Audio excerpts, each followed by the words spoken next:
Hey y'all, don't forget to subscribe and click that notification button so you don't miss a thing.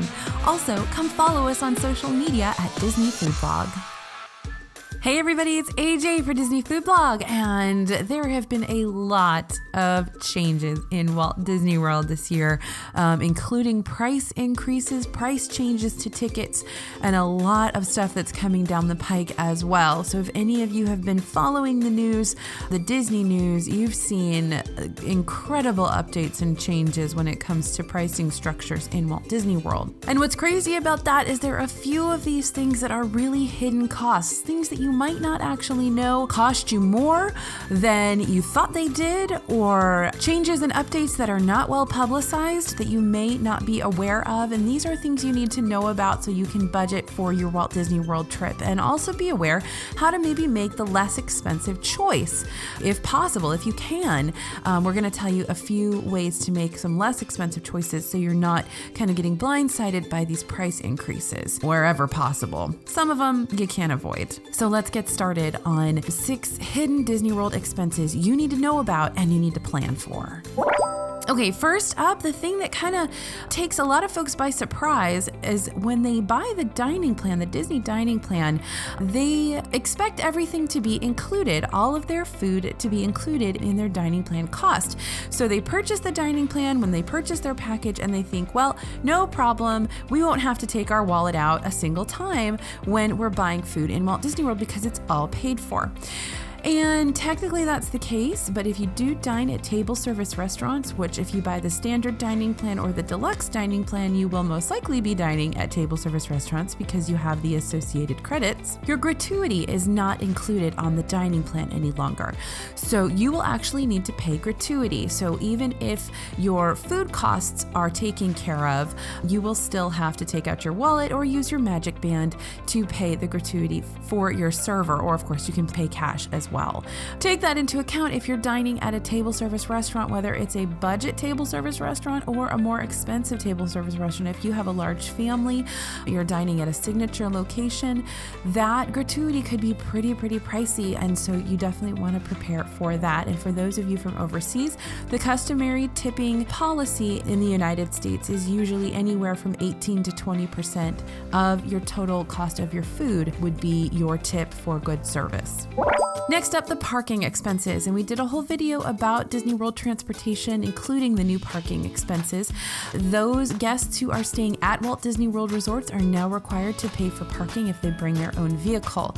So at value resorts, you'll be paying $13 per night. At moderate resorts, it's $19 per night, and deluxe resorts are $24 per night. This is a brand new change that they just enacted a few months ago. So if you booked your trip after March 21st, 2018, you will be required to pay that parking fee if you bring your own vehicle. So definitely plan ahead for that. Be aware that that's going to be on your bill, and budget ahead, because if you're staying a week, 2 weeks at a deluxe resort, you're definitely in the hundreds of dollars there. All right, the next thing to be aware of, Disney just rolled out the largest price increase on food and beverage ever in the company history, I believe. And so there have been price increases to counter service, table service, snacks, even the Epcot Food and Wine Festival menus. Many items, the prices were increased in the middle of the festival, which has never happened before. That's basically insane. So the price increases, you're going to see things like a regular soda pop, a regular fountain drink went from $3.29 to $3.99. Pretzels went up from $6 to $7. Bottled water is up to $3.50 from $3. Bottled soda pop has gone up to $4.50 from $3.50. Popcorn and cotton candy are both $5 at this point. Turkey legs went from $11.75 to $13.25. Mickey bars are up to $5.75 for a Mickey bar versus $5 previously. Every incarnation of Dole Whip has gone up 50 cents. Table service menus have gone up. Counter service items have gone up.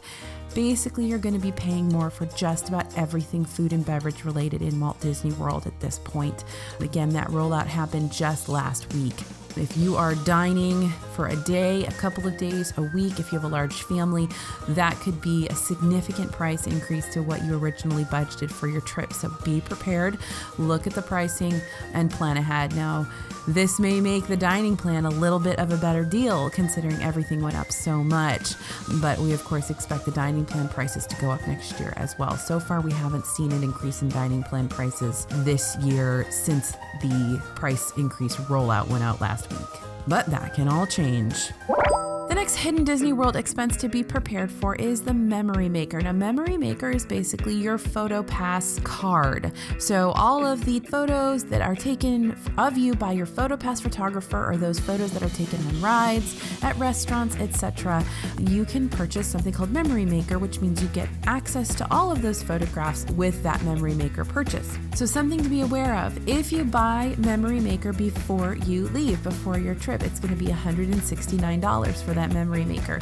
Note that annual pass holders get that for free. But if you wait until you get there, or you buy, I believe, within 3 days of your trip, it will be $199. So that's a $30 savings you can make by buying that earlier rather than later. And that's definitely something that's not well publicized. So be prepared. If you want that Memory Maker, buy it ahead of time.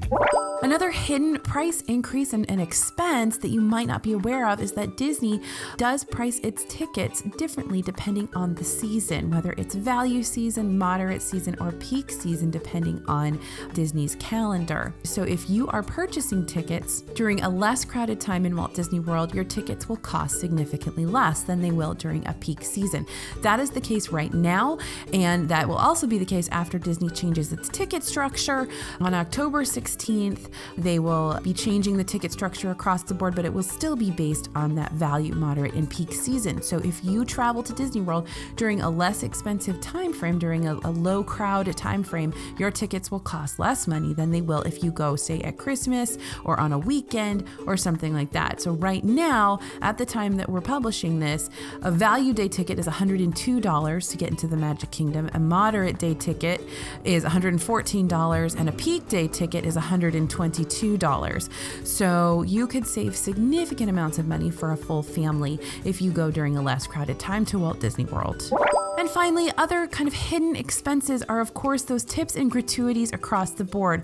These are luggage handlers, housekeeping in your hotel room. If you take a taxi or a Lyft or even a minivan, those are all things that you may have to have some dollars in your pocket to pay a tip.